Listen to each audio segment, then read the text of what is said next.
अशोक जी, आपका टाइम रहेगा 3 बजे। All yours.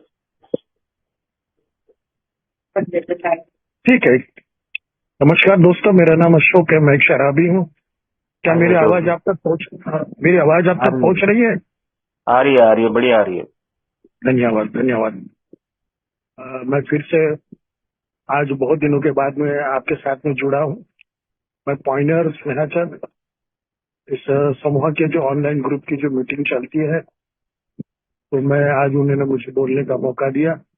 मैं सभी का बहुत बहुत आभारी हूँ। और आज का जो विषय है, आध्यात्मिकता जीवन एक सिद्धांत नहीं है, ये तो बहुत बढ़िया है और बहुत ही नाजुक विषय है।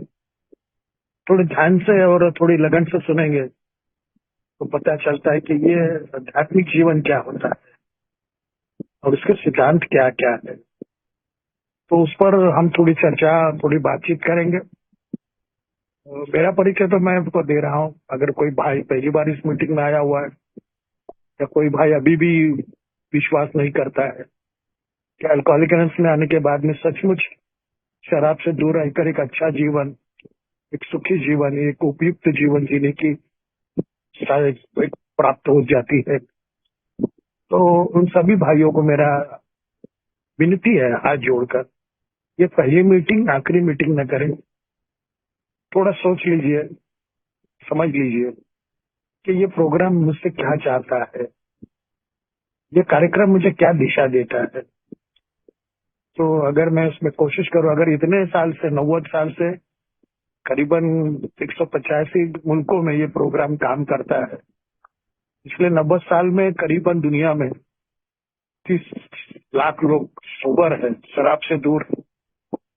और हमारे भारत में 40,000 लोग हैं जो कि इस कार्यक्रम के माध्यम से अपने जीवन को, अपने इर्द गिर्द जो परिवार, समाज या साथी संगति पड़ोसी है, जो उनके साथ में फिर से जुड़ गए हैं, फिर अपने घर में जो उनका जो स्थान गया था, जो उनसे भरोसा उड़ गया था, तो फिर से वो अपने परिवार में, अपने समाज के अंदर, अपने काम की जगह जहाँ पर हमको ये प्रोग्राम जो दिया है उसको यूटिलाइज करना है, उसको औरों के साथ में हमें एक उसको ये करना है, जीवन जीने की हमें जो ईश्वर ने एक संधि दी है, एक अपॉर्चुनिटी दी है, तो उसको हम कैसे इस्तेमाल करेंगे। तो ये मैंने अपने को एक थोड़ा सा एक एग्जाम्पल बताया। मेरा परिचय है कि मैं अल्कोहलिक एनोनिमस में, मेरा नाम अशोक यस है और मैंने पहले बताया कि मैं शराबी हूँ। तो 17 नवंबर 1989 को मैं अल्कोहलिक एनोनिमस में, हमारे का परिचित दो पुराने सभासद थे जिनका मैं बड़े स्वाभिमान से नाम लेता हूँ, तो मुंबई के एरिक डी करके थे, का देहांत हो गया। दूसरे हमारे हुसैन भाई थे और हम लोग एक ही कंपनी में काम करते थे। तो जब उनको और मेरे बारे में पता चल गया कि मैं क्यों काम पे नहीं आ रहा हूँ, मेरी क्या क्या परिस्थिति हो गई, मैं व्यक्तिगत लेवल पर, सामाजिक लेवल पर, सोशल लाइफ में किस तरह से मैं पीछे पीछे हट गया हूँ और मेरी अवनति कैसी हो गई है, जब वो दिन को धीरे धीरे उन तक ये बात पहुंच गई और एक माध्यम से जब वो मेरे साथ, मेरे सामने आए और उन्होंने प्रस्ताव रखा कि क्यों शराब तुम बंद नहीं कर सकते हो, अगर शराब आपकी समस्या है और उसका इलाज करवाना चाहते हो, उससे दूर रहने की कोशिश करना चाहते हो, तो हम आपकी सहायता कर सकते हैं, तो क्या तुम हमारा साथ दोगे। और मैंने हाँ कहकर उनका हाथ थाम लिया और उन्होंने मुझे अपने भारत का सबसे पहला जो ग्रुप है फाउंडेशन, इस समूह मुझे उन्होंने 17 नवंबर 1989 को पहली मीटिंग मेरी करवा दी। उस मीटिंग में मैं जब पहली बार गया था अपनी बीवी के साथ में, बहुत बहुत चारों तरफ से मैं परेशान था, बोला क्या बोलते हैं ना, लाचार हो गया। ये मेरे लिए बहुत बड़ा अच्छा वर्ड, ये वर्ड है लाचार, क्योंकि मैं जो जो मेरे पास बैठने की जो जो औद्योगिक सामान है बर्फ के माफिक ये हो गई थी, पिघल गई थी। मेरा नॉलेज, मेरा पैसा, मेरी मसल पावर, मेरी जान पहचान, मेरा जो कुछ दिमाग में था कि मैं हूँ, मैं ये हूँ, मैं हूँ, आई एम डिफरेंट, तो जो कुछ था वो सब मेरा बर्फ के माफिक पिघल गया था। तो कल से मेरे दिमाग में एक शब्द घूम रहा था, सो बोलते कि रिवॉर्ड यानी जो चुन कर लेते हैं, और नियंत्रण। तो ये मेरी पहचान है कि मेरे पास पहले जब मैं अलकावालीगंज में आया पहली मीटिंग में, तो मैंने उस वक्त बॉम्बे में बहुत मीटिंग कम थी। आई थिंक 28-29 मीटिंग, मगर मेंबर ज्यादा थे। कहाँ से लोग आते, क्योंकि जीवन जीने के लिए यही एक रास्ता था। जिनको मिला है उन्होंने पकड़ के रखा है। कहते हैं कि डूबते हुए को टेंकी का सहारा, इसका मतलब वो लोग उस वक्त समझते थे। और जब मैं आया तब उस ग्रुप में ढेर सारे स्मार्ट चेहरे थे, कुछ ऐसे झूमते हुए, अच्छे कपड़े पहने हुए, बड़ी लीनता से, बड़ी नम्रता से उन्होंने मेरा हाथ मिला। अलग अलग भाषा के, अलग अलग धर्म के लोग थे, और उन्होंने मुझे बड़ा वेलकम किया। और उस वक्त में तो सब कुछ पता है, जैसे कि बर्फ से मैं पूरा पिघल गया था, कुछ नहीं। मैं उस वक्त, मेरी उम्र कुछ 35 साल की होगी, 34-35 साल की। तो उस वक्त मैं हाफते हुए 70 साल के बूढ़े की तरह हाफता हुआ, रेंगता हुआ, और निराश, मायूस, सब कुछ छीन गया, कुछ नहीं। छीन गया शब्द मेरे लिए इतना जरूरी लगता है कि शराब नाम का जो एक ये बीमारी है, बाद में पता चल गया। उसके पहले मुझे लगता था ये राक्षस मेरे सीने पे बैठा है, मेरा गर्दन दबा रहा है, मुझे नोच रहा है, और मुझे इस तरह से मार रहा है कि मैं ना चिल्लाऊं, ना उसके बारे में प्रतिकार करूं। इतना उसको मुझे बेदर्दी, बेरहम से वो मुझे पीट रहा है। यहाँ तक कि उसके साथ में दांत में धीरे धीरे मुझे पता चल गया कि अब जीने के लिए मेरे पास कोई उम्मीद नहीं है। कोई ऐसी जगह नहीं है कि जहां मैं जाके चुप जाऊं और उसको पता न चले, क्योंकि हर वक्त, हर पल अब वो मेरा साथ, मेरी उंगली, मेरा शरीर, मेरा शर्ट पकड़कर मेरे साथ में रहता था। मैं उससे भाग ही नहीं पा रहा। हाँ, एक जमाना था मैं आने के पहले, मुझे याद आता है। तो जब मैं अल्कोहलिक के अंदर जब मैंने प्रवेश किया, तो काफी लोगों ने मुझे हाथ आगे बढ़ाया, सही वक्त सही जगह आ गए हो, तुम्हारा स्वागत हो। वो जैसे ही मुझे वेलकम किया, मुझे आंसू से, मैं आखिरी आखिरी में आंसू में बोलता था सब, क्योंकि मुझे वो दवाई चल रही थी। वो दवाई, वो केमिकल का नाम बताना नहीं चाहता, मगर मेडिकल ही है। वो एंटीबायोटिक्स की गोली थी, और वो गोली से मुझे इतना धुंध हो जाता था, मेरा पूरा बॉडी एकदम जाम हो जाता था। बोलने के लिए आखिरी आखिरी मेरी चॉइस नहीं रह गई थी, निवड़ बोलते हैं मराठी में, तो वो मेरे पास नहीं था। आखिरी आखिरी में शराब से तंग तो आ गया था, पर उसका मैं छोड़ नहीं पाता था। उसका साथ, उसका संगत, उससे दूरी करने की उससे हिम्मत ही नहीं हुई, इतना वो मेरे सीने पे बैठा। और तभी मैं उस गोलियों से, जब मेरी मेडिकल ट्रीटमेंट भी चल रही थी हॉस्पिटल से, कई बार मैं जा आ चुका था। कई बार मेरे हॉस्पिटल से बाद में तो मुझे लेना भगाना चालू हो गया। तो डॉक्टर लोग कहते थे कि अरे ये तो कल डिस्चार्ज हो गया है, सुबह डिस्चार्ज हो गया और वापस इधर आ गया। तो हमारे अस्पताल में हमारे और जो पेशेंट है, वो हम पर क्या भरोसा करेंगे, यहाँ पर ये क्या हो रहा है। तो उन्होंने मुझे भगाना चालू कर दिया। कई बार रहम खाकर उन्होंने मेरे बच्चों पे, मेरे परिवार के लोगों पे रहम खाकर मुझे रखते थे। पर धीरे धीरे उनको भी पता चल गया कि मैं, उन्होंने कहा था कि अगर तुम फिर इस गोलियों पर, इस दवाई के ऊपर अगर शराब पियोगे तो मर जाओगे, तुम्हारे ब्रेन के अंदर हैमरिंग हो जाएगा, हो सकता है तुम्हें पैरालिसिस अटैक हो सकता है तुम्हें ब्लड प्रेशर बढ़ सकता है, और कुछ कुछ कुछ हो सकता है केमिकल, और इसके ऊपर तुम नशा करोगे तो तुम पागल हो जाओगे। ये सभी बताने के बाद में भी मैं फिर क्यों करता था पता नहीं था उस वक्त। और वो गोलियों की वजह से, वो एंटीबूस की गोलियों की वजह से मैं पूरा धुंध हो जाता था, तो समझ में नहीं आता था। मैं मेरी जबान इतनी जाड़ी हो गई, मेरा चॉइस गया था। तो मैं तोतला बोलता था, दा दा दा दा दा करके, मैं ऐसा बोलने के लिए होता नहीं था। पूरा मेरा शरीर कांपता था, पूरा पसीना पसीने से चेहरा चढ़ा होता था। हार्डली मेरी जो वजन था वो आई थिंक 34 kg, 32, 34 कुछ केजी का मेरा वजन था। इतना दुबला पतला हो गया था। हैंगर में जैसे कपड़ा लटकाते हैं टी शर्ट, उसी तरह मेरे हालत, मैं बिस्तर पे लेट जाता था तो ऊपर की चादर से मेरा अस्तित्व दिखाई नहीं देता था, इतना मैं दुबला हो गया था। और ऐसे हालत में जब मैं फेलोशिप में आ गया, बड़ा बड़ा अच्छा लगा। एक आखिरी उम्मीद थी, मगर प्रॉब्लम एक ऐसा हो गया था कि जिस दिन मैं वहां पर गया था वही चर्च की जगह थी।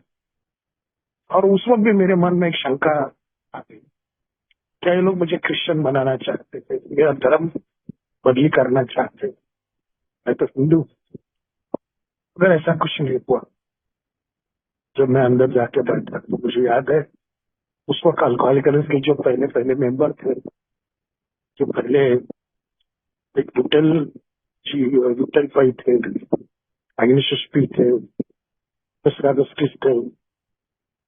मुझे याद है कि मैं वो पहले मीटिंग में जब आया था, बहुत सारा खचाखच रूम भरा था, खिड़कियों से दरवाजे से लोग झांक झांक कर सुन रहे थे, देख रहे थे। और मैं उनके अंदर में, जो मुझे बिठाया गया, कुछ सीने से लगाया गया, आसिफ भाई आते रहो, अब जो तुम्हारी अवस्था है, चाहे मानसिक हो, चाहिए फिजिकली शारीरिक हो, और या कुछ भी, पर इसमें से हम लोग गुजर गए हैं, हम लोग भी निकल गए। आज देखो, हमको 2 साल हो गए, किसी को 5 साल हो गए, किसी को 4 साल हो गए, आज हम लोग जीवित हैं। ये बड़ा जो शांति और होप, आशादायी, मुझे जब वो उनका हाथ मिलाना, सीने से लगाना, मिलने लगा, तब मुझे, और मैं उस वक्त खुद होकर अंदर आ गया। खुद होकर मैंने वो अपना ऐलान कर दिया कि मैं एक शराबी, क्योंकि हर मामले में मैंने शराब से छुड़वाने की कोशिश की, मैं एक नाकाम हो गया था। और इसीलिए मैं वो मीटिंग में आके बैठ गया। और धीरे धीरे जब मैं इस बीमारी के बारे में सुनने का कोशिश करने लगा, तो कैसे हो सकता है, मैं कई बार अस्पताल में लोकल डॉक्टर के पास जाता था, किसी ने बताया नहीं। तो यहाँ पर कैसे ये बताते हैं बीमारी है करके। और फिर वो बीमारी के बारे में एक तरह से पर्चा वहां पर दिया गया। और वो मीटिंग कंडक्ट करते हुए जो सेक्रेटरी, मुझे याद है आज वो इस दुनिया में नहीं, प्रोफेसर अगस्टिस करके थे, जिन्होंने बाद में मेरे इंश्योरेंस स्पॉन्सर बन गए थे। उन्होंने मुझे कुछ स्टेप्स, और बाद में मैं जब उनको रोज मिलने जाता था तो धीरे। तो आज का जो मेरा परिचय मैंने बताया, तो उस ग्रुप में मेरा 17 नवंबर 1989 को मेरा पहला मीटिंग हो गया। आज मुझे 36 साल हो गए। ये बड़ेपन की बात नहीं है, मैं इसके लिए नहीं बता रहा हूँ कि मैंने इतना पार किया। मैं पहले मीटिंग से शराब से वो सब दूर हो गया। मैं बड़े घमंड के साथ में बताना नहीं चाहता हूँ, बल्कि मैं आज कोई नया भाई है, पहली मीटिंग में आया हुआ है, सुन रहा है, अल्कोहलिक के बारे में जानकारी लेना चाहता है, तो उसके लिए मैं बड़ा बताऊँ कि भाई आप सही जगह सही वक्त पे आ गए होगे। कोशिश करोगे, हार मानोगे, तो डेफिनेटली आपको भी इस आध्यात्मिक प्रोग्राम को, जो भी बाद में मैं बताऊंगा, तो आपकी भी इसकी मदद हो सकती है। आप भी एक शांति का जीवन, एक आनंदमय जीवन, एक उपयुक्त जीवन जी सकते हैं ना। मैं आपको आश्वासन देता हूँ। दूसरी बात रही रिकॉर्डिंग के बारे में, तो मैंने हमेशा बता दिया कि जब भी आए थे नए नए, तो हम किसी कोई ऑडियो सुनते थे तो लगता था कि अरे बाप रे, ये अल्कोहलिक्स में वैसे वहां पर कैसे कैसे मीटिंग चलती थी।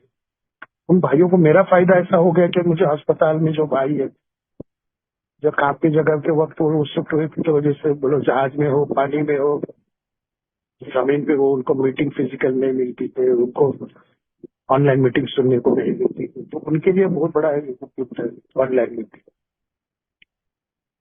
कोई ऐसा भाई हो कि जो अपने एरिया से, अपने इंटरग्रुप से, अपने ग्रुप से, अपने किताबों से बहुत दूर है, इसको लोनर बोलता हूँ। उसको अगर इस मीटिंग, मेरी आज के इस शेयरिंग से थोड़ा बहुत प्रेरणा मिलेगी, ईश्वर से यही प्रार्थना करता हूँ, थोड़ा उम्मीद मिल जा सकती है। तो उसके लिए रिकॉर्डिंग की बहुत जरूरत है। जब भी हम लोग भी नए नए थे, मैं नया था, तब एक कमरे में हम लोग किसी के घर में बैठते थे और 5 10 जन हम लोग वो ऑडियो सुनते थे, जिसमें विदेश, जैसे हमारे न्यूयॉर्क में हमारी मीटिंग कैसे चलती है, topic meeting, big book meeting, tradition meeting, steps meeting. तब हमको पता चलने लगा कि भाई ये ऑडियो से हमारे भी अंदर कैसे बदलाव आ सकता है। तो उसके लिए जो आगे आप लोग ने पूछा, तो मैं सम्मति देता हूँ। और आगे के कार्य के, मैं इतना बड़ा स्पीकर नहीं हूँ, मैं इतना बड़ा भी जानकारी नहीं रखता, बस इतना है कि अपने बारे में जानता हूँ, थोड़ी सी पढ़ाई की है। सर आपकी वजह से मुझे पढ़ने के लिए भी बहुत बड़ी मुसीबत हुई, क्योंकि मैं छोटा था, 8 9 साल का, तब मेरे पिताजी गुजर गए। मेरी माँ अड़ोस पड़ोस के घर में या किसी बंगलों में काम किया करती थी, तो वहां पर बर्तन मांजना, कपड़ा धोना और कई तरीके से काम कर कर वो मुझे पढ़ाने की, मुझे बड़ा करने की उम्मीद रखती थी। मुझे याद है एक बात है, मेरे पहले हाथ पे शराब कैसे आ गई, नहीं बताना चाहता। मेरे स्कूल में, जिस स्कूल में मैं पढ़ रहा था 7वीं क्लास में, स्कूल की 3 महीने की फी न देने की वजह से मुझे स्कूल से बाहर कर दिया था। तो सभी बच्चों के अंदर, 50 बच्चों के अंदर मुझे बाहर कर दिया। मेरी टीचर ने कहा कि 3 बार तुमको, मैंने 3 बार मोहलत दी थी, ये कोई खैराती है, बस ये स्कूल नहीं है। और उन्होंने मुझे बाहर कर दिया। उस दिन मुझे क्या पता नहीं, पर मैं जब वो स्कूल से बाहर होकर हमारे जो मुंबई के माही इलाके में समंदर किनारे, उसमें जाके 8 बजे मैं समंदर किनारे जा बैठा। मैं बड़ा रो रहा था, समंदर सामने बह रहा था।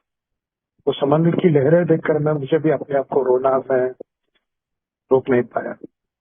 मैंने बोला, अरे तुम तो रो सकते हो, आज मुझे स्कूल से बाहर कर दिया है, इसकी वजह मेरी माँ। मैं पैसे वाले नहीं हूँ, मैं गरीब हूँ, मैं ये हूँ, मैं बहुत बहुत सारे इमोशंस बोलते हैं, मुझे वहां पर वो नजर आ गए।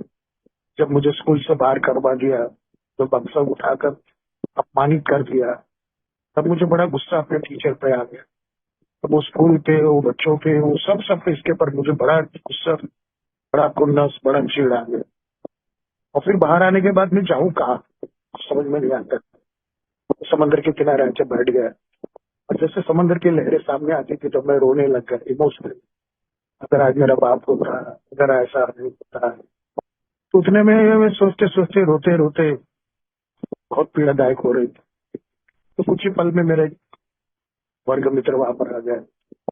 वो क्लासमेट ने कहा कि अरे यहाँ पे बाजू में मेरा घर है, चल मेरे घर पे जाएंगे।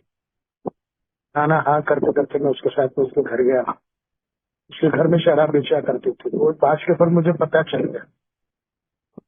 तो मैंने पूछा भी, यार क्या तुम्हारे घर में? बोला नहीं, हमारा बाप जाता था, ये हमारा बिजनेस है, फैमिली हमारा ये चलता है। और फिर मैं उनके घर पे जाके बैठा, उन्होंने इधर उधर एक बाजू के कमरे में बिठा कर कुछ देर के बाद में उसने 2 बोतल मंगाई, जिसमें वो ब्राउन कलर की और ईगल ब्रांड था, वो बियर की 2 बोतल मंगाई, सामने रखे, कुछ वेफर वेफर रखे। और उसने मुझे ऑफर किया बियर करके। मैंने बोला नहीं, मैं पीता नहीं हूँ, हमारे घर में कोई है नहीं, तंबाकू बीड़ी सिगरेट पान कुछ नहीं होता है। बहुत सारी बातें उसने बताया, अरे ले लो, ऐसा कुछ नहीं कुछ नहीं। मैंने बोला ना करके, आधा घंटे में यही चल रहा था, ले लो ना ना करके। और फिर ध्यान में आ गया कि मैं उसके घर में बैठा हूँ, इसकी बातों को सुनना मेरा फर्ज है। और फिर मैं, मेरी आवाज आ रही है आपके पास? हेलो आ रही हेलो। है जी, आ रही है, आ रही है, आ रही है अशोक जी। तो कुछ इसमें मेरे, इसमें कुछ ये आ गया है, इसके लिए बता रहा हूँ। तो उसके बाद में उन्होंने, उसने जो बोतल के वो अंदर से ग्लास में वो डाल दिया, और बोला ये शराब नहीं है, ये तो एक ये है, पानी है इसका, इससे ऐसा बड़ी तबीयत बनती है, लीवर साफ रहता है, भूख लगती है, अच्छी नींद आती है, और बहुत सारे उसने, उन्होंने मुझे बता दिया। मैंने बोला नहीं यार, नहीं मैं नहीं पीता हूँ। बोला अरे आजकल औरतें भी पीती है, कहाँ पर, कौन सी दुनिया में। और उसने मुझे झंझोड़ दिया। पता नहीं, मैं आधा गिलास उसके पिया, उसके सम्मान रखने के लिए। और एक आधा घंटे के बाद में बातचीत करने वाला, मैं शाइनिंग, मैं इंफिनिटी कॉम्प्लेक्स वाला लड़का, पर क्या है पता नहीं, मैं भूल गया। उसके बाद में हम लोग आधा घंटे के बाद में उससे घर से निकले, तब बम्बई में 2 सिनेमा थिएटर थे। 2 बजे का एक मॉर्निंग शो चलता था, फिर एक शो मेन शो होता था 3 बजे, 12 बजे का, फिर 3 बजे का सेकंड शो होता था। उस दिन मैंने उसके साथ में, उसने मुझे 2 पिक्चर दिखा दी। एक था शागिर्द पिक्चर और एक था संगम पिक्चर। और उस वक्त मैंने दोनों पिक्चर देखा, और शाम को 7 बजे मैं घर पे जब आ गया, तो पहली बार मेरी घर में जब एंट्री करने की थी, मेरा मन कुछ, दिन भर मैं खुश था, मतलब समझ में नहीं आया। और शाम को जब मेरी माँ ने पूछा कि तुम दोपहर को घर में आने वाले थे, अभी इतनी देर कहाँ थे, और मुझे कुछ लगने लगा कि अंदर कि मैं कुछ अपराधीपन की भावना से पीड़ित हो गया, मेरे आंखों से पानी आ गया। मैंने नहीं नहीं ऐसा कुछ नहीं। और रात को जब हम खाना खाने के वक्त मेरी माँ हमारे चटाई डालकर हम लोग सोने को गए, मेरी माँ ने आके पूछा क्या हुआ, तुम दिन भर कहाँ थे? तो मैंने फिर रोते रोते कहा, कल से मैं स्कूल नहीं जाऊंगा। तुमने स्कूल का पैसा वो फी नहीं दिया, वो मेरे को सबके सामने बेइज्जत कर दिया, जिस स्कूल से भगा दिया है। जब तक फीस नहीं लाऊंगा मैं स्कूल नहीं जाऊंगा। सुनते हैं कि अभी आज मैं कभी कभी देखता हूँ कि जिसके पास पैसा नहीं उसने स्कूल पढ़ना, अपनी पढ़ाई करना छोड़ दिया। जिसके पास पैसा नहीं है उसने शराब नहीं छोड़ी। ये इतनी भयानक बीमारी है। और फिर मेरे साथ में भी ऐसा ही हुआ। तो पहली बार मैंने जो बियर किया, उसका जो असर मेरे दिमाग में बैठा। हम लोग कहते हैं ना कि एक बार हम पढ़ना जानते हैं तो फिर भूलते नहीं। एक बार साइकिल चलाना जानते हैं तो हम लोग भूलते नहीं। एक बार तैरना जानते हैं तो हम भूलते नहीं। उसी तरह एक बार जो टेस्ट लिया था, फिर कभी तो सालों में, कभी ऐसे दोस्तों के घर पे किसी इवेंट की वजह से, बर्थडे हो, कोई खुशियों का माहौल हो, शादी हो, तो उस वक्त जब मेरे सामने वो ट्रे आता था तो मैं ना नहीं बोलता था, क्योंकि मुझे अभी पता हो गया था।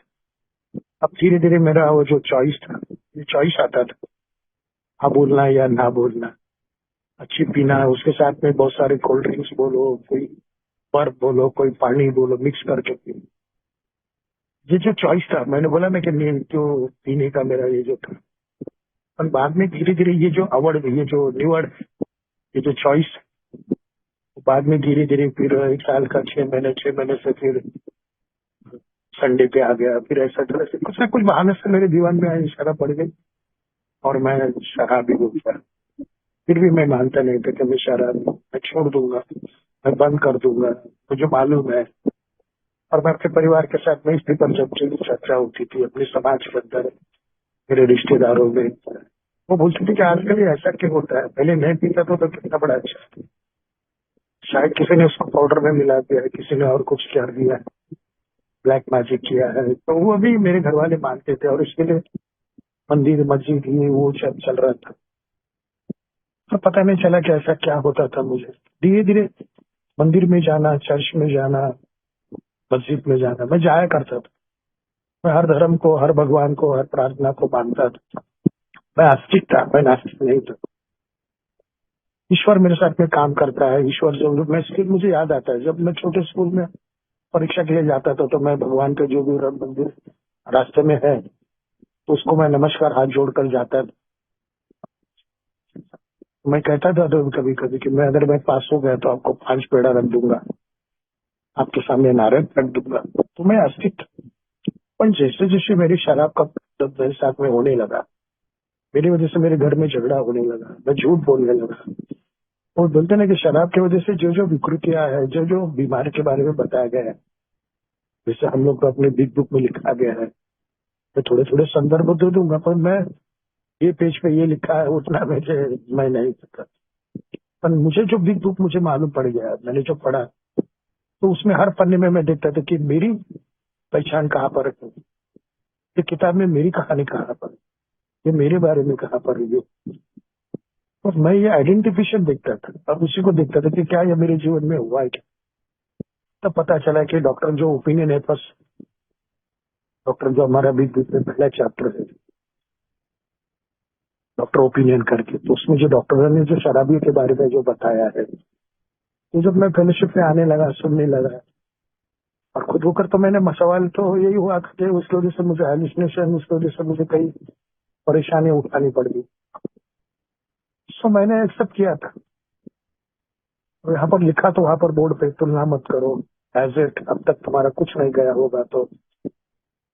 और ऑनेस्टी, ओपन माइंड, बिलीवनेस, ये बहुत बड़ा रिकवरी का पाथ उस पर लिखा था। तो पहले तो मैं 3 महीने उन भाइयों के साथ में रहते रहते क्योंकि इतना मार खा चुका था तो मुझे हेलुसिनेशन होता था। मुझे रात में लंबे से दूर से कहीं कुछ ऐसा लगता था कि कोई मेरे साथ में बात कर रहा है, कोई मुझे पुकार रहा है, कहीं मुझे मारने की कोशिश चल रही है। मैं रात रात भर जागता था, इतना परेशान हो गया था। और इसी में फिर मैं फेलोशिप में जब आने लगा तब मैं पुरानी बातों को याद करने लगा कि मैं कैसा था, क्या था, मेरे पास कैसा चॉइस था। अब मेरा चॉइस निकल गया है। अब बोलते ना कि मराठी में हम लोग बोलते हैं हमारी निवड, मैं घूम गया। पहले मैं नींबू शरबत बोलो, कोल्ड ड्रिंक्स बोलो, पानी बोलो, बर्फ बोलो डालता था। पर अब मैं धीरे धीरे धीरे सिर्फ मुझे नशा चाहिए था, क्योंकि अंदर से मुझे डर लगा। अगर मैं ये नहीं करूं तो मुझे खाने को, मुझे बैठने के लिए, मुझे बोलने के लिए, मुझे चलने के लिए बहुत सारे कुछ काम थे, मैं इसके बगैर नहीं कर पा रहा हूँ, नहीं कर सकूंगा। तो ये मैं उसका चॉइस मेरा गया था। तभी मैं अल्कोहलिक एनोनिमस के अंदर जब मैं आया तो इस बीमारी के बारे में मैं जब सुनने लगा धीरे धीरे कि मेरा मन मध्यासक्त है। जैसे विद्युत में बहुत बड़ी अच्छी स्टोरी, छोटे बच्चे का अगर, नादान बच्चे का उंगली पकड़ कर अगर वो स्टोव पे जलती हुई दिए पे रखो तो वो डर के मारे निकल जाता है जल जाएंगे करके। मगर मैं बार बार बार बार इस तरह से क्यों करता हूँ। बहुत बड़ा दूसरा एक वाक्य बहुत अच्छा लिखा है, जो सोल्यूशन में लिखा है। महीने के पहले या हफ्ते के पहले या आज 2 घंटे, आधा घंटे के पहले शराब की वजह से मुझे हुआ वो बेइज्जत शराबी याद नहीं आता है। मराठी में बोलते हैं की आठवड्यापूर्वी नाही, महिन्यापूर्वी की झालेली किंवा तासापूर्वी दारूने झालेली विटंबना मनोमनी आठवत नहीं, वो बेइज्जती मुझे याद नहीं आती। लगता था कि इस बार ऐसा नहीं होगा, इस बार मैं निकल जाऊंगा। तो इस तरह से ये सब मेरी कहानी में मैंने जब देखा, मेरा आइडेंटिफिकेशन हर बिग बुक में कहाँ पर लिखा है। अगर मेरे पीने की वजह से मेरे ऑब्सेशन जितना चाहता है, मेरा मन जितना चाहत करता है, अगर उतना नहीं मुझे मिलता है तो मेरे पता नहीं था कि मुझे इस बीमारी के बारे में वहां पर जो मुझे सीखने सुनने के लिए मिला। मेरा मन मध्यासक्त है। शराब की आसक्ति मेरे अंदर बहुत जोर हुई और साथ ही साथ मेरे शरीर में जाने के बाद में मेरा शरीर और भी डिमांड करता है, और भी चाहिए, और भी चाहिए। और तब तक मैं चाहिए कि जब तक मैं रेस्टलेस, वो बोलते हैं कि मेरी आध्यात्मिक स्पिरिचुअली बैंकरप्सी, ये सब मेरे साथ में हुआ था। अनलेस एंड अनटिल मैं जब तक ये मुझे मोरा वो नहीं मिलता था तो रेस्टलेस, अनकंफर्टेबल एंड इरिटेटेड, ये जो बताया गया, वो जो डॉक्टर ओपिनियन में डॉक्टर ने जो बताया, और वो जो पहले 5 शराबी कौन होते थे, तो वो भी मैंने जब देखा कि अपना अस्तित्व क्या है, और 5 के अंदर मुझे पता चला कि who is the real alcoholic. और मैं जब बिग बुक में उसको ढूंढने लगा, पढ़ने लगा, पहला जो चैप्टर था medical opinion, doctor opinion, second chapter था there is a solution, third chapter था मोर अबाउट अल्कोहलिज्म, जिसमें मुझे बहुत बढ़िया मेरी अपनी पहचान मिल गई, जिसमें 30 साल के बाद में भी अब तक रिटायरमेंट, मेरा मन मध्यासक्त, once an alcoholic always been alcoholic, ये मेरे बारे में सत्य था, सच्चाई थी। दूसरा था कि खाना खाने के पहले मेरा मन जब भी बोलता था कि इस वक्त ऐसा नहीं होगा, थोड़ा नाश्ता, थोड़ा मैं उसके पहले पी लूँ, तो क्या होता है। जो जेम्स का उदाहरण दिया है, एग्जाम्पल दिया है, उसमें से भी मैंने स्वीकार कर लिया, यस ये मेरा भी आइडेंटिफिकेशन है। मैंने कभी कई बार ऐसा किया है कि थोड़ा ले लेंगे तो क्या हो जाएगा। तीसरा वो फ्रेड का उदाहरण था, एग्जाम्पल था कि खाना खाने के बाद में भी थोड़ा, अगर मैं थोड़ा ले लूं तो क्या हो गया, अभी तो मुझे कुछ नहीं होगा, पेट भरा हुआ है, थोड़ा ले तो इन सभी वो थर्ड चैप्टर के बाद में जो मोर अबाउट अल्कोहलिज्म में मैंने कोशिश करके देखा तो उसके अंदर वो लिखा भी था, जब तक मेरे अनलेस एंड अनटिल, जब तक मेरे मन से ये निकल नहीं जाता है, साइकिक चेंज नहीं होता है, मैं शराब से दूर रहना बड़ा मुश्किल है, बड़ा मुश्किल। फिर से मैं शराब की तरफ जा सकता, और इसका सॉल्यूशन मुझे था जो अपना मेरे पास वितर्क था। मैंने पहले बताया कि मैं श्रद्धा रखता था कि हमारे चौथा चैप्टर वो एग्नोसिस करके, तो मेरे पास था। मगर धीरे धीरे जैसे शराब मेरी बढ़ने लगी, शराब से मेरी दुविधा बनने लगी, मेरी मानसिक अवस्था, मेरी शारीरिक अवस्था, मेरी सोशल सामाजिक अवस्था, और मैं खुद नहीं आपको आपको मेरी जो मानसिक अवस्था तो इतनी इतनी इतनी नीचे जाने लगी थी, इतनी नीचे जाने लगी।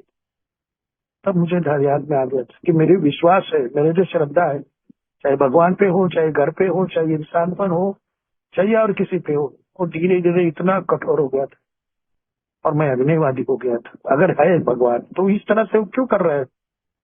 क्यों लोग श्रद्धा से उनके पास जाते हैं तो उनके पर इस तरह से एक्सीडेंट होते हैं, बारिश आ जाती है, क्या क्या होता है? अगर है भगवान तो फिर इस तरह से वो अपनी क्रोध क्यों बताता है? वो क्यों इस तरह से लोगों को, है बच्चा है, बिल्डिंग गिर जाती है, तूफान आ जाता है, कहीं एक्सीडेंट हो जाते हैं, तो फिर भगवान क्यों क्या करता है? तो उन्हीं तो मुझे इस तरह से मैं वो अग्निवादी बन गया था, एग्नोसिस बन गया। तो बाद में धीरे धीरे जब मैं अल्कोहलिक्स अनोनिमस में वो जो पैराग्राफ वो जो चैप्टर पढ़ने लगा, तो मैंने देखा कि उसमें मेरा नुकसान हो गया कि मेरा विश्वास और मेरी श्रद्धा निकल जा रही है, निकलती गई थी। और फिर मैंने धीरे धीरे जब वो देखा, उसको जो पॉजिटिव में मैंने पढ़ना चालू कर दिया, सुनना चालू कर दिया, काम करना चालू कर दिया, क्योंकि काम में अकेले नहीं कर सकता, मुझे एक स्पॉन्सर की जरूरत है, पुराने सभासद की जरूरत है। जैसे कि अभी आज का जो टॉपिक है आध्यात्मिकता का, हमारे बिल साहब की कहानी में बहुत बढ़िया जो आखिरी उन्होंने लास्ट के जो पन्ने लिखे हैं, बहुत बढ़िया लिखे, जिसमें मुझे आज का पूरा प्रोग्राम, आज का जो पूरा शेयरिंग उसके अंदर बैठा हुआ है, जो मैं शेयर करना चाहता हूँ। तो जब मैं अल्कोहलिक्स में आने लगा, देखने लगा कि मैं कितना लाचार हो गया हूँ। पहले स्टेप में बताया गया कि यहाँ पर आने के बाद मैं शराब से मेरी दूर हो गई, शराब से मैं दूर हो गया, मद्यहीन हो गया, शराबियत में से दूर हो गया। मगर ये जो मद्यपाश बोलते ना, इंग्लिश में बोलते हैं जिसको अल्कोहलिज्म, इस इज्म को मैं जब, क्यों मैं शराब पागल नहीं था पीने के लिए? क्या मैंने देखा नहीं था? क्या मैंने सुना नहीं था? कई बार मैंने देखा, पर वो इज्म क्या है, मेरी जो इज्म किस तरह से आया, मेरे अंदर चिपक गया। तो फिर जब यहाँ पर मैं धीरे धीरे आने लगा, फर्स्ट स्टेप मेरी पूरी हो गई, इतना लाचारी जिसकी वजह से मैं हतबल हो गया हूँ, मैं पावरलेस हो गया हूँ, मैं ना नहीं बोल सकता हूँ, मैं धिक्कार नहीं कर सकता हूँ, प्रतिविरोध नहीं कर सकता, मुझे पीना पड़ता है, मजबूरन हो या कुछ भी हो। पीने की ऑब्सेशन आता है कि इस बार ऐसा नहीं होगा, वो कनिंग बैटलिंग पावरफुल बन गया। Remember we deal with alcohol. तो वो जब अल्कोहल से जब मैं पीने की इच्छा हो जाती है, तो मेरे को लगता था कि आज ऐसा नहीं होगा। उसके बाद में मुझे पता चलता था कि मैं क्या कर रहा, मेरी मानसिक अवस्था क्या हो रही है, मेरी शारीरिक पीड़ा कितना बढ़ रही है, परेशानी बढ़ रही है, मेरी परेशानियां मेरे परिवार के अंदर, मेरे समाज के अंदर कैसे बढ़ रही है, जिसको हम लोग बोलते हैं कि बाद में स्पिरिचुअली बैंकरप्सी। अब ये सब मैं देखते सुनते सुनते आगे आगे लगा, शराब से दूर होने हो गया था, पर जीवन फिर भी मैं बदल नहीं सकता था, खुश नहीं था, नाराज था, बहुत सारी उदासी थी, बहुत सारी उम्मीदें खो चुका था कि अब ये नहीं होगा। निरोटिक मेरे अंदर आते थे, इंफिनिटी कॉम्प्लेक्स ने मुझे पूरा, मैं बचपन से भरा हुआ था। जब भी मेरे मोहल्ले में कुछ होता था तो घर वाले मुझे पहले पकड़ कर घर में बंद कर देते थे, और सब कुछ होने के बाद में 1.5 आधा घंटे के बाद में मुझे घर से बाहर निकाल देते थे। घर से दरवाजा खोलते तो मैं देखता था क्या रे, वो जो लड़ाई थी, वो जो भागम भाग थी, वो तो सब निकल गया है, माहौल निकल गया है, और मैं अभी क्या देख सकता हूँ? टूटे हुए चप्पल, बिखरे हुए पत्थर, टूटी हुई लकड़ी, वो मुझे देखना था। मुझे भी डैशिंग होना चाहिए था, मुझे गुस्सा आता था अपने परिवार के ऊपर। इन लोग ने जानबूझकर मुझे दरवाजे के अंदर बंद करके मुझे नपुंसक बना दिया है। ये मेरे लिए कुछ ये नहीं देते। तो मेरे परिवार के प्रति मेरे मन के अंदर बहुत बड़ा गुस्सा था, चिड़चिड़ापन था। तो ये जब मैंने देखा कि मैं रेस्टलेस, अनकंफर्टेबल और इरिटेट कब होता हूँ कि जब मैं चाहता हूँ, मुझे मिलना चाहिए, मुझे देखना है, मुझे पाना है, मुझे मिलना है, मैं चाहता हूँ, तो ये सब देखता हूँ कि मुझे उस तरह से जीतना चाहिए, उतने परिवार के लोग या समाज के अंदर या ऊपर वाला मेरे तरफ उतना रहते ही नहीं। इसके लिए मैं हमेशा आधा अधूरा रहता था। और यही खुशी मैं उस शराब के अंदर ढूंढता था कि वो सर्चिंग, और वो मुझे रियलिटी से दूर, सच्चाई से दूर होकर मुझे वो लगता था कि नहीं मुझे मिल गया। और उससे आधा घंटे में, 1 घंटे में मैं सबको अपने आप को लगता था कि नहीं मैं पा चुका, मुझे में वो मिल गया है। इसके लिए मैं पीता था, पागल नहीं था। पर धीरे धीरे धीरे मुझे ध्यान में आने लगा।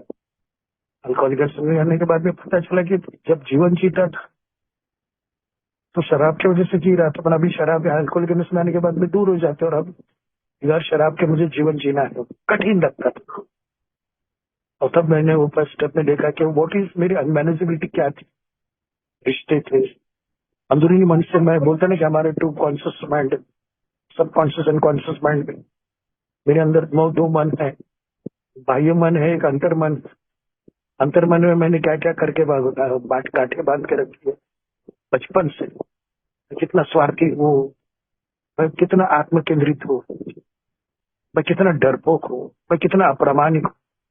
सिर्फ मैं मेरा विचार करता हूँ। मैंने कभी अपने छोटे भाई का, अपनी बहन का, अपने माँ का, अपने समाज का कभी मैंने देखा नहीं।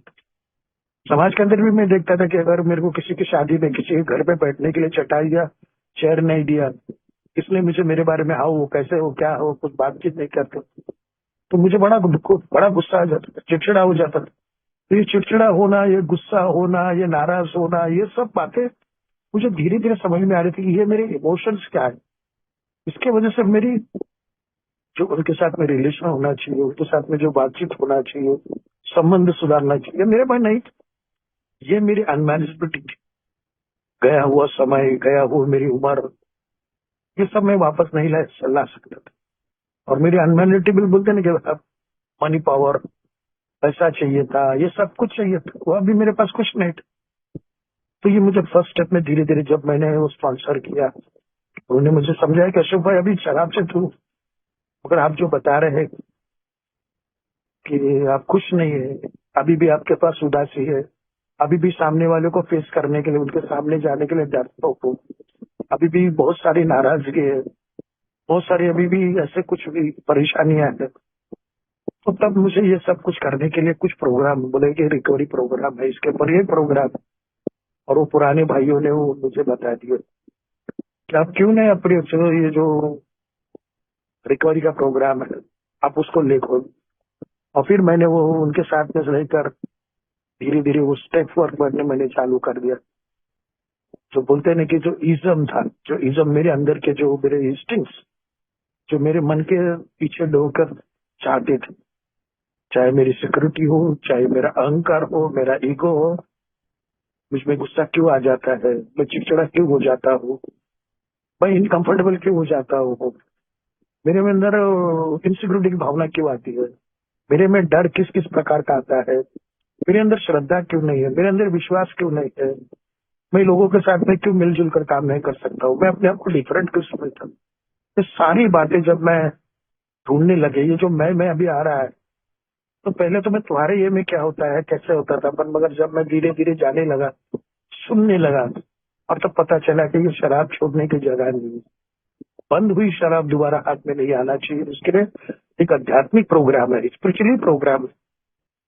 और फिर धीरे धीरे मैंने वो चौथा चैप्टर जो अग्निवादी का जो मैंने देखा कि ये जो किताब है, ये जो प्रोग्राम है, वो मुझे धीरे धीरे जो मेरी अनमैनेजेबिलिटी है, जो मेरा पागलपन है, जो मेरा असंतुलित जीवन है, उसको अगर संतुलित करना है तो मुझे, मुझसे कोई उच्च शक्ति है, हायर पावर है, चाहे मानो नहीं मानो, तो उसका मदद लेना मुझे जरूर है। फिर मैंने वो तीसरा जो हमारा बोलते हैं कि हाउ इट वर्क्स में बोलते हैं ये कैसा होता है, और तभी मैंने वो 5वां जब कदम था, चैप्टर था, बड़े ध्यान से, बड़े लगन से मैं समझा कर, पढ़कर देखने लगा। उसके बाद में मुझे धीरे धीरे मेरे स्पॉन्सर ने मुझे मुझे बताया कि मुझे क्या करना है और क्या नहीं करना है। अब शराब से तो दूर हूँ, मगर जो इज्म था, जो मुझे अभी भी परेशानी अपने परिवार के अंदर है, अभी भी मेरा ईगो मेरे समाज के अंदर, अभी भी मेरा जो अहंकार है, मेरी इनसिक्योरिटी है, मेरी डिमांड्स है जो मेरे काम के प्रति है, मेरे समाज बिजनेस के अंदर, किंजन में मैं घुल मिल नहीं सकता। और जब भी मैंने ये सब धीरे धीरे मैंने अपने स्पॉन्सर से, उन्होंने मुझे 4 स्टेप लिखने के लिए कहा। उसके पहले उन्होंने मेरे 3rd स्टेप में अंदर उन्होंने देखा मुझमें अंदर कि मैं किस तरह से सेल्फ सेंटर हूँ, बोलते ना कि सेल्फ विल रन राइट, अपनी इच्छाओं का गलत हिस्सा से, इच्छाओं से जब कुछ करना, किसी को मानना नहीं, किसी को जानना नहीं। आई नो एवरीथिंग, मुझे सब पता है, सब मेरे अंडर में है, मैं बोलता वैसे करूँ। तो ये धीरे धीरे कहीं ना कहीं तो मेरे अंदर बदलाव होते होते वो करना चाहते, जो बताना चाहते। तो जब भी वो उन्होंने 3rd स्टेप से जब मैंने देखा कि उन्होंने, मैं जब अपनी इच्छा और अपना जीवन क्या होता है, जीवन और इच्छा, my will and my life and वो टू केयर ऑफ गॉड। बहुत सारे एग्जाम्पल हम लोग सुनते हैं कि अभी हमने अपनी गाड़ी की चाबी ईश्वर के हाथ दी और हम पीछे बैठ गए, पर फिर भी कभी कभी होता नहीं था।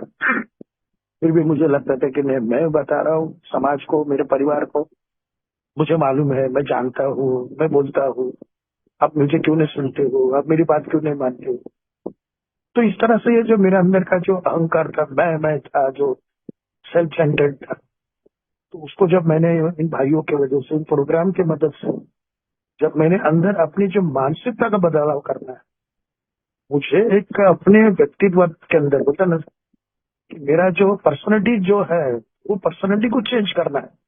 इसके लिए मैंने पहले कहा ना कि हमारी किताब में लिखा था कि जब तक मेरे अंदर साइकिक चीज, मानसिक, जो हमारे जो हम स्टोरी पढ़ते हैं एक, तब हम लोग उसमें देखते हैं कि जो न्यू इंग्लैंड से और रोलैंड एज की कहानी, जब हमको डॉक्टर कॉलेजिन के पास जाते हैं और कॉलेजिन से जब वो बताते हैं कि पहली बार मैं ट्रीटमेंट कर रहा हूँ तो बड़ा सुकून था, पर दोबारा मैं फिर वापस शराब पिया और फिर मुझे ऐसा क्या हुआ कि मैं लोग घृणा करने लगे हैं, मेरे जीवन में अच्छा नहीं लग रहा है। तब उन्होंने डॉक्टर कॉलेजिन को पूछा, तो कॉलेजिन डॉक्टर ने बताया कि मैं वो ऐसा काम कर रहा हूँ, ऐसे लोगों को मैंने बहुत कम लोगों को देखा है कि जो शराबी है और शराब से दूर रहने की कोशिश कर रहे हैं, उन्हें उनके जीवन में बदलाव आ जाता है। जब वो बोलते हैं कि उनके कलजुम के डॉक्टर ने बताया था कि मैं तुम्हारे में वो इमोशंस किस तरह से भावनिक बदलाव चाहता हूँ, करना चाहता हूँ।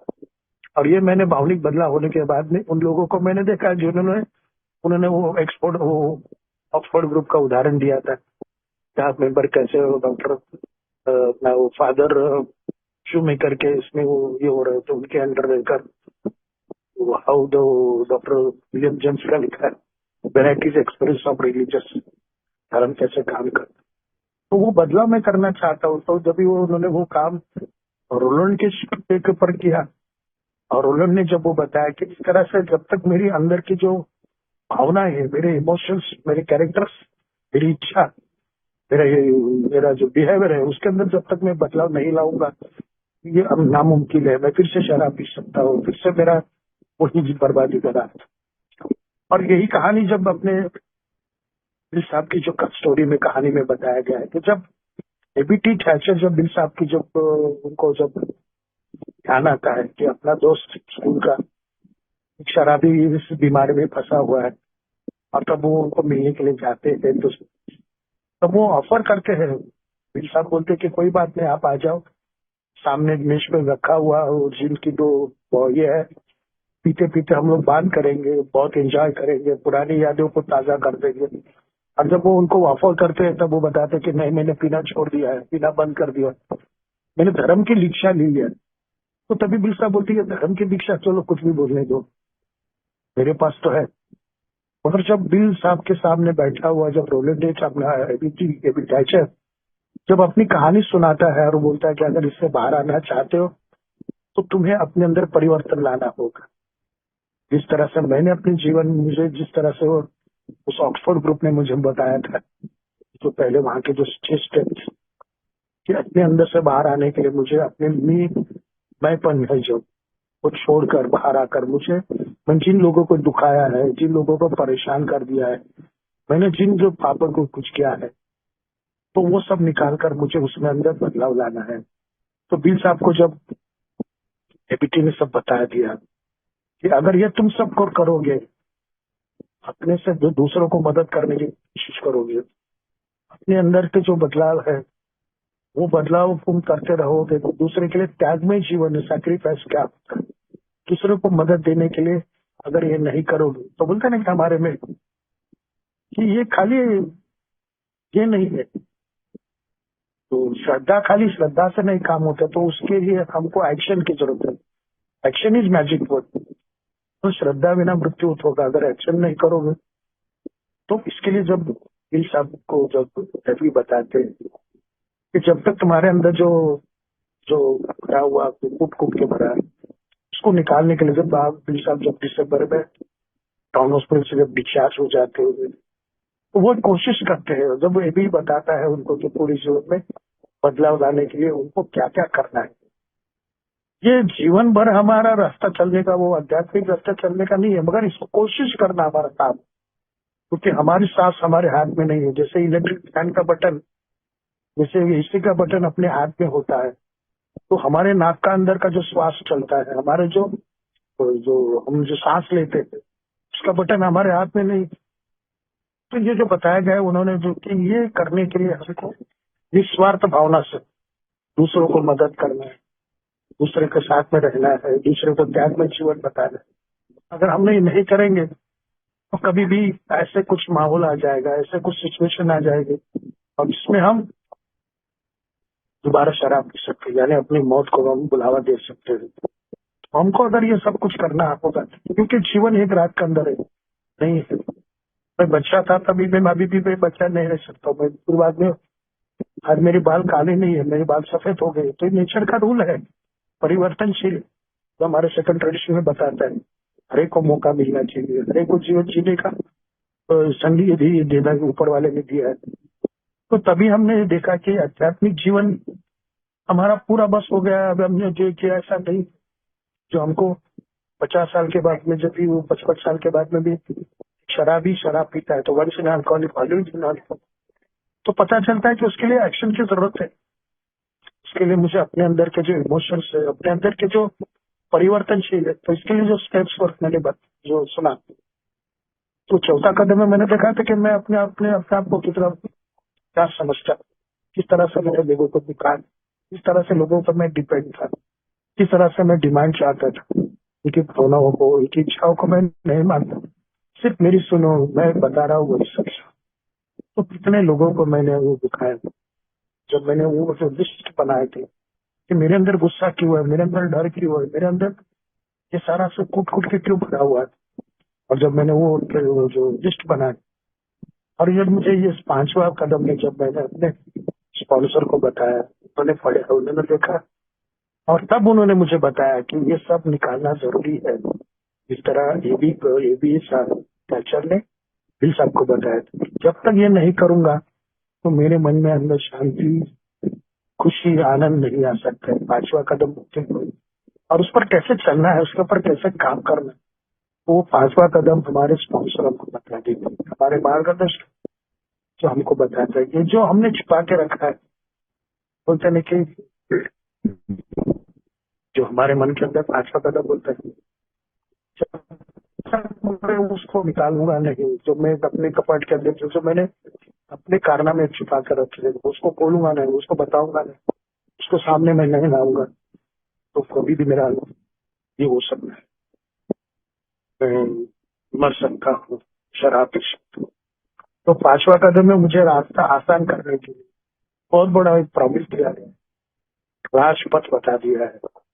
जब मैं खोलूंगा, करूंगा और उसके ऊपर एक एक कदम चलने की कोशिश करूंगा, जो राजपथ मिलता है, वो सुकून मिलता है, वो शांति मिलती है, वो आनंद मिलता है।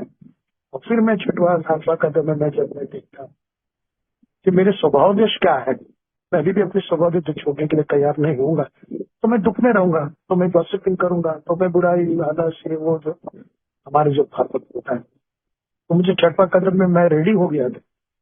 पहले तो मैं मानता नहीं था, मगर बाद में धीरे धीरे पता चला कि मेरी असली जड़ मेरे विचारों में, मेरी भावनाओं में, मेरी इच्छाओं में, मेरे इमोशंस में बैठी हुई। छठवां कदम है जब मैंने रेडी हो गया है, वो रेडी ये सब निकालने के लिए मैंने खरोच खरोच करना से वो बता दिया मैं क्या चाहता हूँ, मैं क्या बनना चाहता हूँ, मेरी इच्छा क्या है, मेरी भावना क्या है। तो छठवां कदम की प्रार्थना जब मैंने मन से की, स्पॉन्सर से बता दी, बोलते humbly ask to God remove this all characters. सातवां कदम है मैंने ईश्वर से प्रार्थना करती, ये मुझसे नहीं होता है, आप इसको निकाल सकते हो। सातवां कदम, फिर मैंने आठवां कदम में जब मैंने देखा कि जिन जिन लोगों को मैंने परेशान कर दिया, हानि पहुंचाई, चौथा कदम में मैंने जब वो लिस्ट देखा तो 116 लोगों का, चाहे फिर मेरे घर के हो, चाहे मेरे समाज के हो, चाहे मेरे अड़ोस पड़ोस के हो, चाहे मेरे काम की जगह के, कई लोगों से भीड़ में बस में कहीं ना कहीं टकराव हो जाता था, तो मैं लोगों से किस तरह से बात करता था, मेरा बिहेवियर कैसा था। तो ये सब चेंज करने के लिए जब मैंने आठवां कदम में धीरे धीरे मैंने वो सब कुछ देखा कि अपने पुनर्वसन करना, तो मुझे आध्यात्मिक जीवन जीना जरूर। और आध्यात्मिक जीवन खाली मुझे ये बोलना नहीं है, जैसे कहानी बताए थे तुम्हारे, तो एक साहब ऐसे बहुत बीमार थे, उनको भी इस तरह से प्रॉब्लम था, तो उन्होंने अपने पड़ोसी को पूछा, अपने दोस्त को पूछा कि भाई तुम्हारे में कैसा बदलाव हुआ। उन्होंने फलाने फलाने डॉक्टर का नंबर दे दिया, बोले उनका बहुत सारा इलाज करने से बहुत लोग ठीक हो गए, और डॉक्टर के अंदर बहुत सारी ये है, कला है, इच्छा है। और जब वो डॉक्टर के पास हमारे साहब गए, उन्होंने डॉक्टर जी को बताया अपनी परेशानी, डॉक्टर जी ने कहा ठीक है कोई बात नहीं, और उन्होंने वो जब उनको दवाई दी थी, कहा कि भाई ये ले जाओ, उसको 3 बार दफे सुबह दोपहर शाम खाओ तो आपकी तबीयत सुधर जाएगी। भाई साहब ने वो सब लेकर आया, घर में वो भगवान के मंदिर के सामने रखा, सुबह शाम 3 बार वो नमस्कार करने लगे। लोग पूछते, घर वाले पूछते थे, बताते बनाना बनाना डॉक्टर, बड़ा डॉक्टर है, बड़ा परेशान वाला डॉक्टर, बहुत सारी भीड़ होती है उनके पास, मैंने जाके दवाई लाई है। तो जब डॉक्टर ने बोला ये सब ठीक, और दवाई खाने का नाम नहीं, तो विदाउट एक्शन कुछ नहीं, मृत्यु बिना मृत्यु। तो तभी जब वो डॉक्टर की दवाई खाएंगे तो हमारी इलाज हो जाएगा। खाना सामने रखा है और हम खाना नहीं खाएंगे तो भूख कैसे मिटेगी। ऊटी पर हमारा बहुत सारा गर्मी का स्वेटर रखा है, हम नहीं पहनेंगे तो ठंडी कैसे जाए। तो एक्शन इज मैजिक। श्रद्धा खाली रखकर फायदा नहीं, तो उसको एक्शन में लाना, उसको कृति में रखना, यही है हमारा हमारा पूर्णत्व नहीं। और उस रास्ते से हम चलते चलते चलते गए, because we are the human being. We are not a God, बोलता ना कि we are not a man made, we are God made.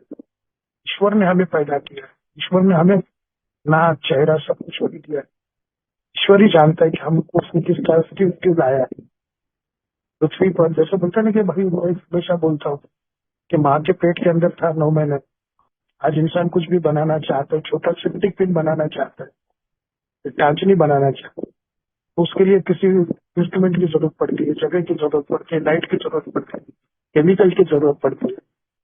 ईश्वर ने देखिए ना, हमारे अपने माँ के पेट के गोद के अंदर हमको बनाया, अंदर कौन सा 9 महीने लाइट था, कौन सा केमिकल था, कौन सा स्क्रू ड्राइवर था, कौन सा इंस्ट्रूमेंट था, कौन सी जगह थी, पर उन्होंने सही जगह पर हमारा बरोबर आँख कहाँ पर होनी चाहिए, नाक कहाँ पर होना चाहिए, मुंह कहाँ पर होना चाहिए, ये जो 6 विंडोज बना दिए, तो उसके वजह से हमको मालूम पड़ता है कि क्या हो रहा है क्या नहीं हो रहा है बाहर की दुनिया में हमारा व्यवहार कैसा होना चाहिए।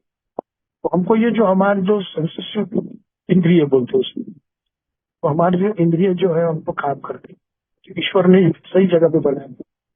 फॉर एग्जाम्पल, हम अब देखते कि हमको ना खाना खाना है तो निवाला उठाते, तो निवाला सबसे पहले हमारे आंखें देखते हैं, आंखों के बाद में वो सही ठीक लगता है, फिर बाद में हम अपना वो निवाला उठाकर मुंह के पास ले जाते हैं, तो ऊपर वाला नाक है वो सूंघता है, ये कैसा है, ये ताजा, ये फ्रेश है, या कल का है, या बासा है, तो नाक उसको पहले चेक करता है। उसके बाद में हमारे मुंह के अंदर वो निवाला जाता है, फिर हमारे दांत चबाते हैं, उसको जबान उसको अंदर ले लेते हैं। तो ये सब कान बराबर ईश्वर ने कैसे बनाया, what is the meaning of the God. तो हम पूर्णत्व का दावा नहीं करते, मगर बताया कि ये जो हमारा जो जर्नी है, बच्चा, जवान, फिर वयस्क, फिर बूढ़ा। नेचर का है, हम नेचर में भी देखते हैं कि सुबह होती है, सुबह निकलने के बाद में दोपहर आती है, दोपहर निकलने के बाद में शाम आती है, शाम निकलने के बाद में रात आती है।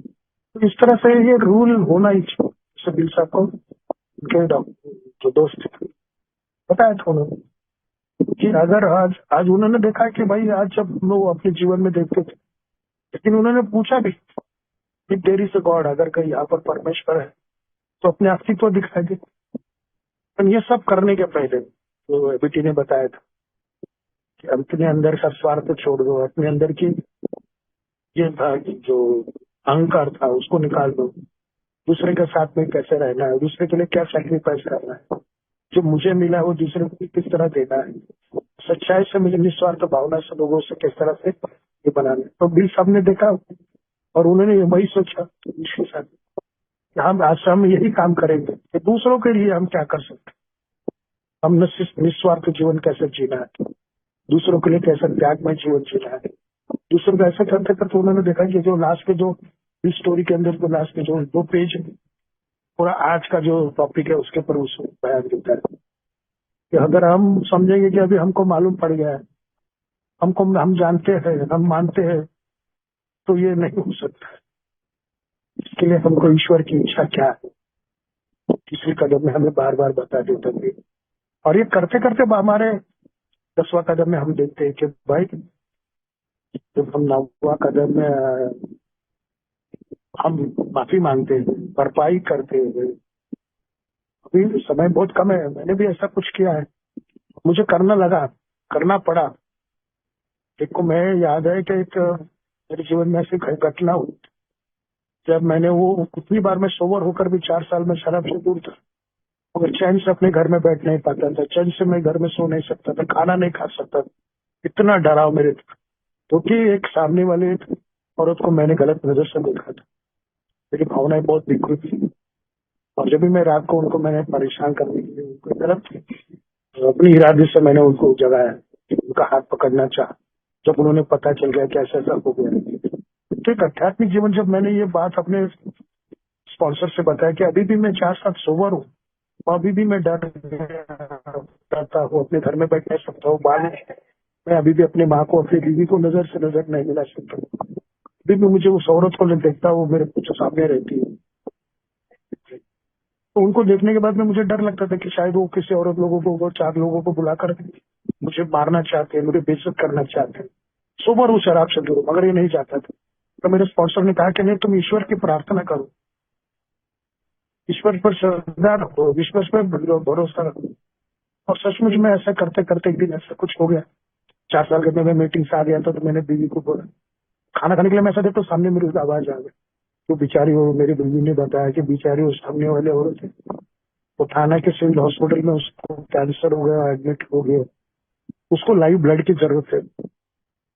और 2 महीने से कोई ब्लड नहीं दे रहा है, इसके लिए उसका ऑपरेशन लंबा लंबा होता जा रहा है। बेचारी मौत के दरवाजे तक पहुंच गई। और जब मैं ये स्पॉन्सर को मैंने बताया तो बोला, this is a good work, आपको ये अपॉर्चुनिटी आई, आप अभी चाहिए। और फिर मैंने थाना हॉस्पिटल में जाके वो डॉक्टर से बात करके उन्होंने कहा, तुम भी इसी तरह बताने के लिए, पूछने के लिए आए हो क्या यार, या तुम खून देने के लिए आए? बोला, नहीं sir, I want to donate my blood. और फिर उन्होंने मेरे जितना चाहिए उनको 300 cc कुछ चाहिए, तो उन्होंने मेरा ब्लड ले लिया और वो लेडीज का ऑपरेशन हो गया। आज वो मेरी बहन की तरह है, अच्छी हो गई, ऑपरेशन अच्छा हुआ। और जब मैं वो शुरू ब्लड बैंक से बाहर निकला तब मुझे कितना सारा बोझ मेरा निकल गया। जिस बोलते हैं कि स्पिरिचुअली अवेकेंस, इन कदमों का जब मैं अपने जीवन में इस्तेमाल करता हूँ, इन कदमों को लेकर जब मैं, मुझे जो मिला है, वो बोलते ना कि वर्किंग टू अदर्स, समाज में, घर में, परिवार में, अपने काम की जगह में, और लोगों के एक के अंदर आने के बाद में उन सभासदों में मैं देखता नहीं कि मैं अलग हूँ, मैं पुराना हूँ, मगर मैं जानता हूँ मुझे कई लोगों ने कई मौका दिया है। कई लोगों ने मुझे अल्कोहलिक में आने के बाद में दरवाजा खोलकर मुझे सिखाया है, दिखाया है, मेरे जीवन को एक सिस्टम बना दिया है। वही मुझे उन्होंने बताया कि मैं कैसे काम कर सकता हूँ। उन्होंने मुझे एक मीटिंग कंडक्ट करने का मौका सेक्रेटरी दिया, इसकी वजह से 4 लोगों से मुझे पता चला। वो जब नए आते हैं तो मुझे याद दिलाते हैं कि मैं भी इसी तरह आया था। मुझे ट्रेजरर बना दिया, ताकि मुझे मेरे पास 10 पैसा कोई देता नहीं। अशोक जी वो थोड़ा एक सा एक टाइम पैसा का मुझे ध्यान ग्रुप रखें। ठीक है। अशोक जी तो इस टाइम तरह का से थोड़ा सा मुझे ध्यान रखना। अब इस तरह से मैंने जब ईश्वर को देखता हूँ 11 स्टेप में कि भगवान क्या चाहता है। आज मैं अल्कोहलिकल्स में आने के बाद में जब कोई मुझे बताता है कोई सिर्फ कॉल है, अस्पताल में जाना है, किसी को मदद देना है, किसी को बताना है कि भाई अल्कोहलिकल्स में आओगे तो ना ही शराब बल्कि एक अच्छा जीवन जीने का मौका मिलता है। एक सुखी समाधानी एक उपयुक्त जीवन कैसा होता है, वही क्या बोलते हैं ना, जॉयफुल जीवन कैसा होता है, दूसरों के लिए जीवन जीने से क्या फायदा। तो आज वो मैं जब वो 11 कदम में बोलता है ना कि जो सेंट फ्रांसिस के जो प्रेयर उसमें बताया कि जहाँ पर अंधेरा है, जहाँ पर दुख है, जहाँ पर अविश्वास है, जहाँ पर उजाला नहीं, तो उस जगह पे ईश्वर मुझे मेक मी इंस्ट्रूमेंट। और ईश्वर ने सच मुझे इन 36 सालों में मुझे मौका दिया और एक अच्छा जीवन जीने का मुझे ये मिला। आज मेरे अंदर कोई ऐसा नहीं बोलूं कि मैं अभी बहुत कुछ हो गया हो, मेरे अंदर बदलाव, but one day at A time, एक दिन के हिसाब से। तो मैं भगवान का आभार मानता हूँ। सुबह उठते हैं मैं ईश्वर से प्रार्थना करता हूँ कि आज का दिन मुझे शराब के पहले घूट से दूर रखो और तुम्हारी इच्छा मेरी इच्छा नहीं। और इस तरह से जीवन में आज जो कुछ बदलाव लाया है, एक्शन इज मैनेजमेंट। मैं थोड़ी बहुत कृति करता हूँ, थोड़ा बहुत एक्शन करता हूँ, और जिसकी वजह से मैं आज अपने परिवार में, अपने समाज के अंदर, अपने काम की जगह अल्कोहलिकल्स में यहाँ तक मुझे धीरे धीरे मौका दिया। और मैं यहाँ पे अभी जाते जाते इतना भी बता दूं कि इतना भरोसा मुझ पर है किया कि मैं पिछले साल विकलांग ट्रस्ट अपने मुंबई रीजन का ट्रस्टी करके मैं अल्कोहलिकल्स से आज मैं ये हो गया, रोटेट हो गया। तो ये ईश्वर ने मुझे देखा दिया हुआ मौका। आज मैं अपने परिवार में आप लोगों के साथ रहकर मुझे बोलने का मौका दिया इस विषय पर, तो मैं धन्यवाद करता हूँ। शायद मेरे अंदर वो जो बोलता नहीं कि परिपूर्णता नहीं है, इंसान हूँ, जो ईश्वर चाहता है वही बने जो आप लोग चाहते हैं। आपने मुझे मौका बोलने का दिया, मैं समय का भाग रख के मैं यहीं पे समाप्त कर देता हूँ। धन्यवाद, थैंक यू, गुड बाय। कृपया ध्यान दें। कृपया ध्यान दें। कृपया ध्यान दें। अगर किसी भाई या बहन को शराब के मामले में समस्या हो या शराब छोड़ना हो तो कृपया संपर्क करें जीएसओ इंडिया, मतलब ये वेबसाइट पर संपर्क करें www.aagsoindia.org और अपने आसपास AA मीटिंग ढूंढने के लिए यह वेबसाइट पर जाएं www.aa.org/findaa। धन्यवाद।